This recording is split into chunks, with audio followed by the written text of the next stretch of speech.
பிரண்டையை எப்படி சுத்தம் பண்ண போகிறோன்னு பார்க்க போகிறோம். பிரண்டையில் நிறைய சத்துக்கள் இருந்தாலும் இதை க்ளீன் பண்ணும்போது கையெல்லாம் ஒரு மாதிரி ஊறல் எடுக்கிற மாதிரி இருக்கும். அதனாலேயே நிறைய பேர் சமைக்கிறது கிடையாது. கையில் ஊறல் இல்லாமல் பிரண்டையை க்ளீன் பண்ணுறதுக்கு முன்னுக்கூட்டி கையில் நல்லா தேங்காய் எண்ணெயை தடவிட்டு பிரண்டையில் 4 பக்கமும் நாராக கொஞ்சம் முள்ளு மாதிரி இருக்கிறாப்புல இருக்கும். அதை எல்லாம் அந்த கத்தியை வச்சு எடுக்கும் போது தனியாக ஓரத்தில் உள்ளது எல்லாம் கலண்டு வந்துடும்.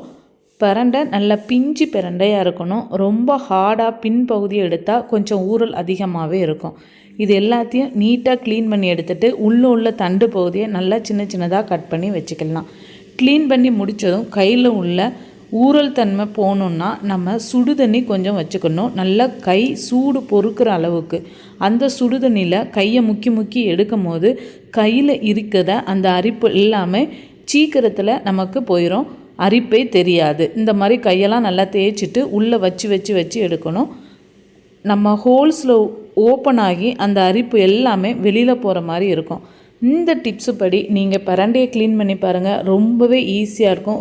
ரொம்ப ஹெல்த்தியான பிரண்டையை சமைச்சு சாப்பிடுங்க. இந்த டிப்ஸ் உங்களுக்கு பிடிச்சிருந்துச்சுன்னா லைக் பண்ணுங்கள், ஷேர் பண்ணுங்கள்.